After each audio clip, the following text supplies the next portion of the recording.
Hey everybody, this is D Hunter, bringing another action figure review. Today, we're going to look at the McFarlane Spawn Jason Wynn action figure.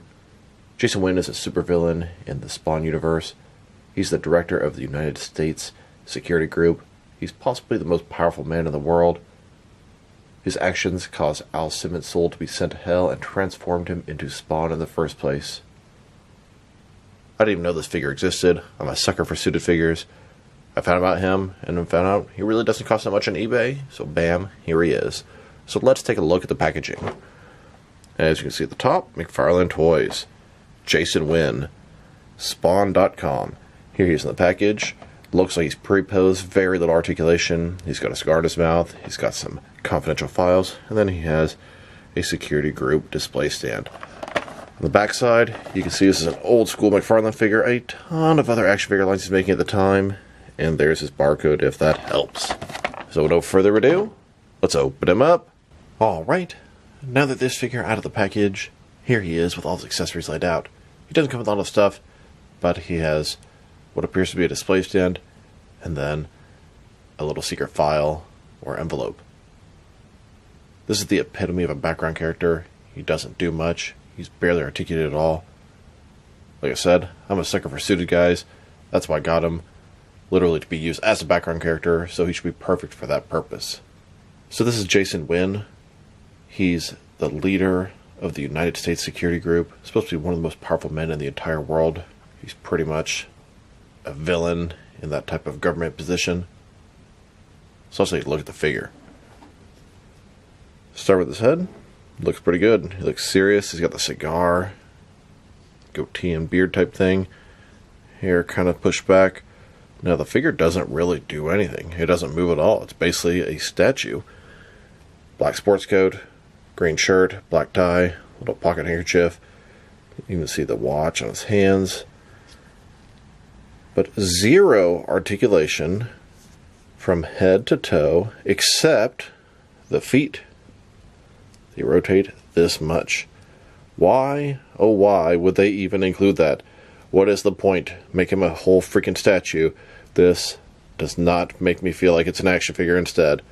I always thought it was hilarious when McFarlane would do that. His head does turn as well, so you can get a little bit of posing and personality there. But why, oh why, would they even bother articulating his feet in such a ridiculously pointless manner? Now, this isn't your normal action figure. Normal action figures are fun. They look cool. They have superhero or villain costumes. So you have regular action figures that can pose and look cool. Then you have suited action figures that don't look as cool but can still pose. And then you have suited action figures that can't do anything. It's almost the worst of the worst of the worst of action figures. But I really like suited guys, so I wanted this guy in the background.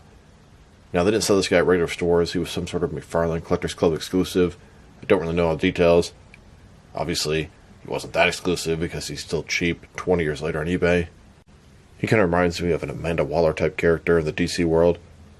Sort of a government agent, controlling a lot of things, a lot of time for his own agenda, committing crimes, atrocities, evil. And a closer look at his face and head sculpt. Looks like he's got some scarring. He's been through some stuff.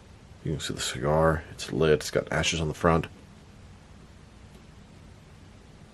It is a good sculpt. Pretty good paint job.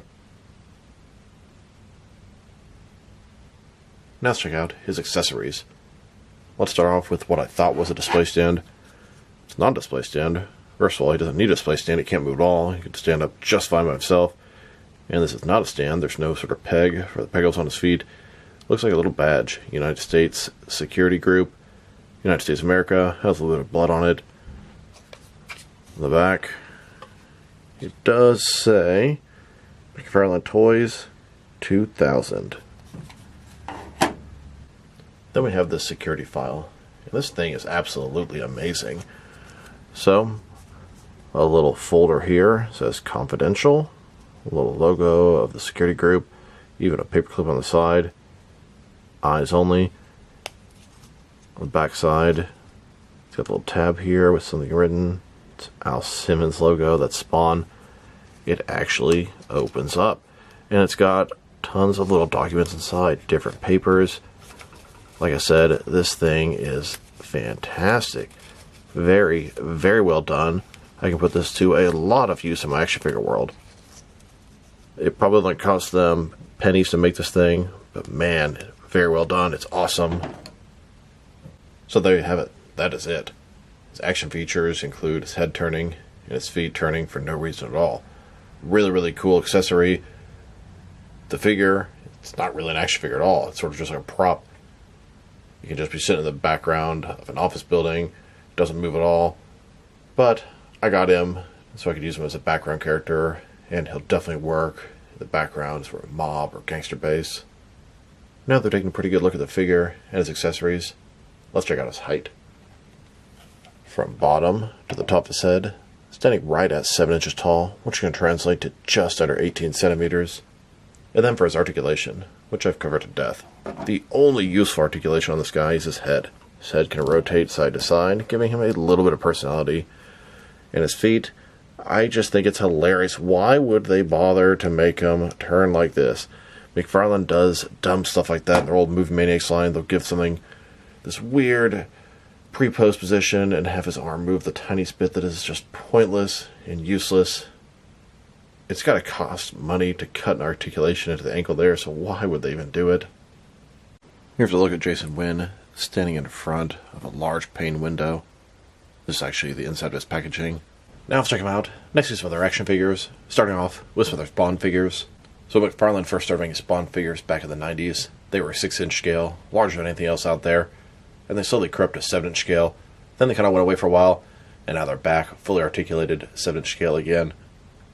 This guy was made sort of at the end of the Spawn line from the 90s. This is in the early 2000s, but he sort of fits in with the modern Spawn line as well.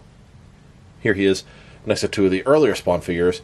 These guys are a lot shorter. I don't have very many figures in this line. I didn't collect them at the time, but I got these guys for my Joker army building, world building, etc. A couple of Violators in clown form, one for the comics, one for the movie. And here he is, next to some more Spawn figures from the same era. These are 7-inch scale, mostly pre-pose, almost statuesque, but they look pretty good. We have Al Simmons, the military guy, his friend Terry next to them, and then Jason Wynn. Then we have the Violator in clown form, in a gurney and straitjacket, and then a couple of Wanda figures. I like these guys in my collection. They all work as enhancements as far as civilians, thugs, gangsters, army builders, etc. Military Spawn there actually sits on my alien shelf with the Marines. Terry and Jason Wynn, extra suited guys.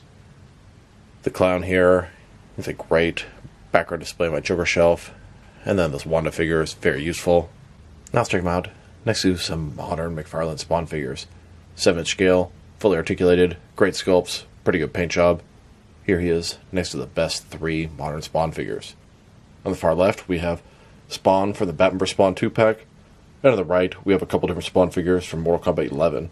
Like I said, these are the best 3 modern Spawn figures out there. And here he is, next to some Spawn rogues from the modern Spawn line. We have Sin, Haunt, and King Spider. Jason Wynn here is maybe just a tiny bit shorter than these guys, but I'm not that picky. I think he fits in nicely. He's going to be on my Spawn villain shelf, displayed to the rest of these guys proudly. Now I know McFarlane thinks these suited guys are boring, nobody wants them, but this is the exact type of figure that I do want. Give me a fully articulated 7-inch scale Jason Wynn, just like this in the modern Spawn line. Please. And now, next to some more villains from the modern Spawn line. These are all Mega figures. We have Omega Spawn, Violator, Overkill, Monolith, and Cygor. I believe Jason here was even one of the Redeemers. I think he was the first one at that. Now let's check him out. Next to some action figures from different various companies, so we can see how he fits in, both scale and style-wise, in case you know which lines you can mix him with. Since he's a McFarlane toy, they're typically the 7-inch scale. I'm going to start off my comparisons with some of the large action figure lines I collect, and work way smaller. But first, let's check him out with some of his McFarlane Toys brothers. In front of you are 5 different action figure lines, all from McFarlane Toys, all 7-inch scale. And now, next to some Jack Specific and some DST or Diamond Select toys. Here's Jason, next to my wallet, and here he is, next to some DC Direct and NECA figures. Then, with both some Mattel and Jazzwares wrestling figures. And now, with some Mezco and Mattel DC figures. Next, with some Mafex and Hasbro Marvel Legends. And finally, next to some SH figure arts and some Jazzwares Fortnite figures. So overall, this Jason Wynn figure, he looks good, but he doesn't move for shit. His accessories, the little badge thing's okay. His file is absolutely fantastic. Sculpt and paint job, they're very nice, but his articulation sucks beyond belief. Now you might ask yourself, why do you need a guy like Jason Wynn to actually move? He can just stay in the background, arms crossed, smoking a cigar, giving out orders. Well, I'd like him to be able to point at people, hold guns, shoot guns, choke people, grab people, give out orders, all kind of stuff. I'm into fully articulated action figures. Yes, I knew what this guy was when I got him, and if I go back in time, I still would have bought him. He will make a good background character for a bunch of different scenarios, but I do wish he was a fully articulated, modern, 7-inch scale McFarlane action figure. That being said, here's the figure, another character in the Spawn universe checked off my list. If I were to rate this guy, I'm probably give him a 6 out of 10. There's no way he gets better than that without being able to move at all. He does look good, though, for what he is. So this is D Hunter. Thank you guys for watching this video. If you liked the video, press like below. If you have anything you want to say about the video, add to the comment section. If you want to see additional action figure reviews from me, press subscribe. I do appreciate you do that. Once again, this is D Hunter. Thank you guys for watching this video, and I'll talk to you guys real soon.